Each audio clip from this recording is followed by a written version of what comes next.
kasing gulo ng mundo.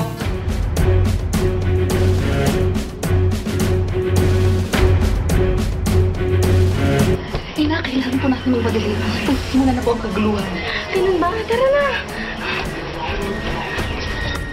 Dahil di magkasundo sa relihiyon at prinsipyo nagkagulo.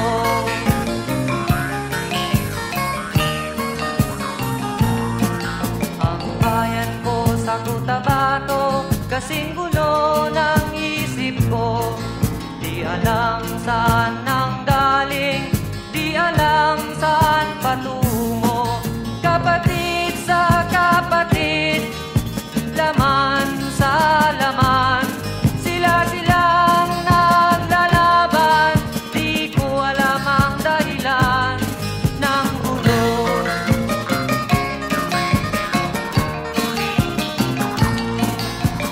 Bakit nagkaganon ang sagot sa tanong ko?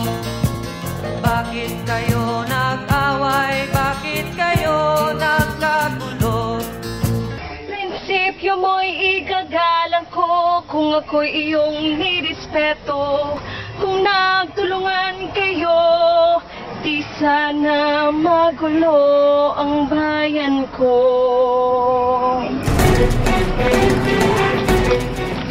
Tao po! Tulong! Tulong! May gulo na naman ba? Dali, oo! Tuloy! Salamat! Sa bayan kong sinilangan, sa timog Cotabato, ako ay namulat sa napakalaking gulo. Dahil walang respeto sa prinsipyo ng kapwa-tao, kapwa Pilipino ay pinapahirapan mo.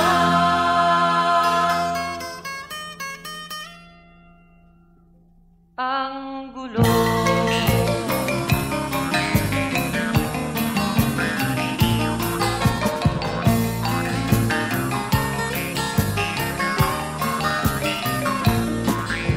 Ako'y nananawagan, humihingi ng tulong nyo. Gulo. Go. Kapayapaan bigyan ng daan. Kapayapaan sa bayan ko. Bakit kailangan pang maglaban? Magkapatid kami sa dugo. Kailan kaya kayo magkakasundo? Kapayapaan kailan matatamo? Ng bayan ko.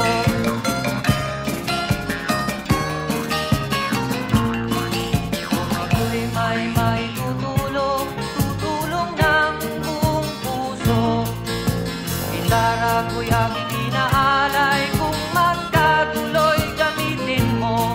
Kung ang kalabay walang puso, puso na rin ang gamitin mo. Ituring mong sangkaibigan, isipin mong siya'y may puso ring katulad mo. Inay, bakit po ba may magulo? Alam mo kasi anak, yun ay dahil sa galit. Galit? Oo. Kapag ang tao nagtanim ng galit sa kanyang puso, wala itong ibang patutunguhan, kundi paghihiganti, kasamaan. Kaya ikaw, huwag kang magtanim ng galit sa iyong puso. Tandaan mo yan, kahit anong mangyari. Opo, Inay. Matuto kang magpatawad, anak. Na tayo. Sige, Inay.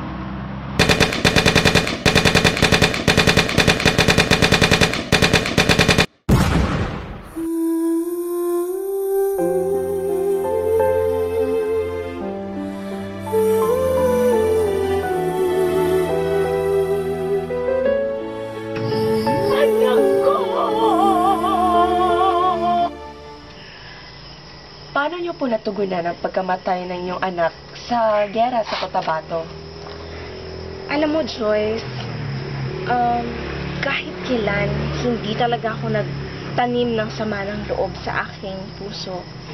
Bagkus, naging daan pa ang pagkamatay ng aking anak upang nagkaroon ako ng inspirasyon na tumulong din sa ibang mga biktima ng giyera sa Cotabato. Naging inspirasyon ito upang muli akong tumayo sa aking mga paa at maniwala na meron pang pag-asa. May pag-asa pa para sa kapayapaan. Ano po ba ang inyong panawagan sa mga taong sumasabak sa giyera? Nananawagan po ako sa lahat ng nasa giyera. Bigyan po natin ng daan ang kapayapaan. Bigyan po natin ng puwang sa ating mga puso ang kapayapaan.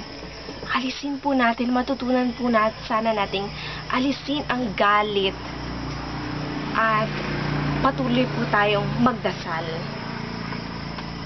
Sa bayan kong sinulangan, sa timog Cotabato, ako